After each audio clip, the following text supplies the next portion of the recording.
Hey, what's up guys, it's Disturbed, and today I'm going to be showing you guys the best build for going rogue in the Dark Zone. The great part about this build is that it is also the best for doing incursions and whatnot. I did make a PvP build previous to this one, but it wasn't the best, so I decided to make an updated video. Before any Strikers Battlegear fanboys start saying that this is a shit setup in the comments section, I devoted hours into testing this and also if other YouTubers have, and we've all come to the same conclusion: this is the best setup. Again, if this does help you out, please drop a like and let's get right into it. Alright, so I'm going to start off with the gear before I say anything, or before anybody starts commenting, oh, your DPS is complete trash, like people did in my previous video. I tried to explain that the DPS stat doesn't mean anything, so don't go running around bragging, oh, I have 300k DPS and 100k health. That DPS stat doesn't mean anything. Maybe you just have good talents, and then sometimes it just gives you shitty talents, and it says that your DPS is even better. For example, it says I have 240k roughly with my SMG. I can crit this guy for 140k every single shot, and I can shoot about 10 shots a second. Not a second, but I don't know exactly how many shots I can shoot each second, but I can shoot a lot, and that's damn well over 240 because I can do over that in 2 bullets. So don't listen to that DPS stat. It means absolutely nothing, and I don't want to see any comments saying, oh, this is my DPS, because nobody gives a fuck. So as I said before, this is kind of a rehash of my PvE build. You're going to be using 4-set Sentry and Reckless Savage Gloves. I'm going to start off with my weapon, and then I'll get into the gear in a little bit and why I'm using it. So with my SMG, I'm using Brutal, Vicious, and Meticulous. Obviously, you're going to be using an SMG for PvP. This is the most important talents that you want to get on it. You can get Self-Preserved, Brutal, Responsive, Armor, Destructive. It doesn't work in PvP, but it is good for player versus environment like incursions. You'll hear me say that a lot. If I say PvE, as in E as in environment, then I'm saying against incursions, and PvP is player versus player. Just want to clarify. So those are some good talents you can get on an SMG. In terms of modding it in your scope, you want crit chance and headshot damage, magazine. You want magazine size and critical hit damage. You can switch it out for rate of fire. It's just up to you and how good your accuracy is. If you're missing a lot of shots, then I would say use critical hit damage, because if you're missing a lot of shots, you're going to have to reload a lot more. So it's really up to you, honestly. I like to use rate of fire because I have pretty good accuracy, and it does increase. It says increase in my DPS, but as I said before, that doesn't mean anything. And the critical hit damage is nice. If you're using a Vector, I'd say use critical hit damage. If you're using an MP5 or an AUG, I would say rate of fire, but it's up to personal preference. It's not that big of a deal. On your grip, you can use hipfire accuracy or horizontal stability. It doesn't matter that much. On your muzzle, you can use stability and critical hit damage. Now, for your secondary weapon, you're going to want to use an AR or a M1A or something like that. M44s are nice too, because you can put explosive bullets on and one-shot people. It's up to you. SMG is most important, but for your secondary, let's just say you want to mod it and stuff, I would say just get an M1A with balance or brutal on it. I have both, luckily. I'm pretty lucky. So yeah, your secondary doesn't matter that much. Just try to get something that you are comfortable using. If you're using an AR or an M1A, the mods on it are pretty much synonymous. So you want headshot damage, crit chance, magazine size, and weapon damage. Hand stop, you want accuracy, horizontal stability, and muzzle, you want stability and critical hit damage.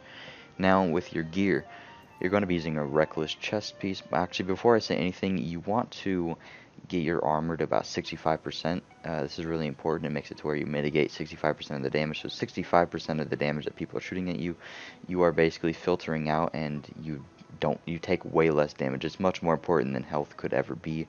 So make sure you get that to 65% before worrying about anything else, I would say.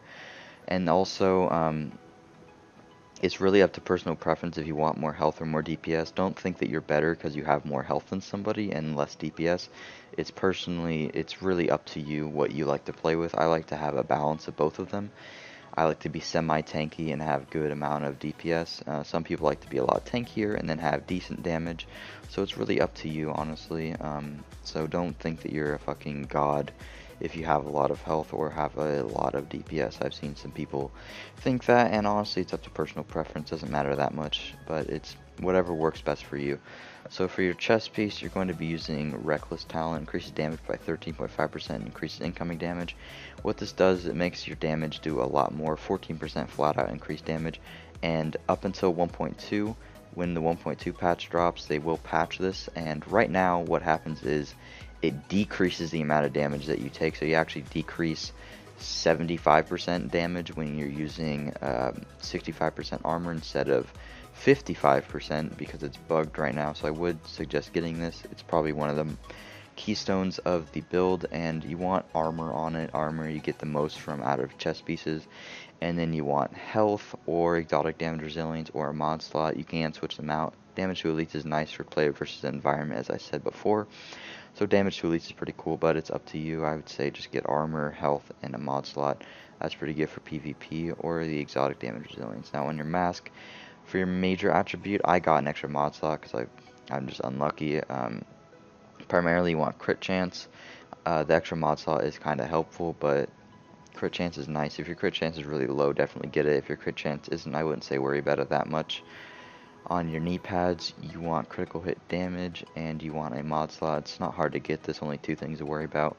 If you want to get a God Roll on your minor attributes, you can get enemy armor damage, and then for skill attributes, you want to be shooting for first aid, something about shock turret if they even have it, and then pulse stuff. Now for your backpack, again, a critical hit damage and a mod slot, same as I said before. On your gloves, these are pretty important. You want Savage, critical hit chance increased by 14% against targets out of cover. This is huge. Once you start stacking a whole bunch of crit chance, you are just critting almost every single shot, and you're just doing a shitload of damage. So it's really important to get these gloves. And you want critical hit damage and crit chance on them. You can switch out damage to elites for SMG damage if you're going for a pure PvP build. But I like to use this as a hybrid for incursions and for PvP, so I like to have that extra damage to elites. Now, and then for your holster, you're just going to be using, you can either get armor or a mod slot on it. It's really up to you, and make sure just that it has all the 3 stats, because if it doesn't have 3, pretty much ruled out as garbage. So I am using Sentry's Call. Sentry's Call, what it does, 2 set, gives me an extra 30% headshot damage, 3 set, 20% damage to elites, does not do anything in PvP. 4 set is why it's so good. Headshots mark the enemy, increasing the amount of damage inflicted on the target by 15% for a duration of 10 seconds. Each, a target can receive up to 3 marks. So this is pretty important. You want to have decent accuracy. I'll get into that in a second, why you need that, or I'll get into it right now. But in order to ensure that you have pretty good sensitivity accuracy, try to make sure that your sensitivity is at a comfortable rate. Usually the lower the better. If it's too high, you're going to be doing this and missing a lot of your shots. So just try to stabilize your gun when shooting at people. Try to aim for the head. Don't only aim for the body, because headshots do a lot more damage, and when you're using this build, if you get just one headshot on them, you get an increased 15% damage on that target up until they're dead, basically, because gunfights don't usually last more than 10 seconds in PvP. But basically what that 4 set does is, once you shoot them 1 time, I get an extra 15% damage. Shoot them 2 times, I get an extra 30% damage.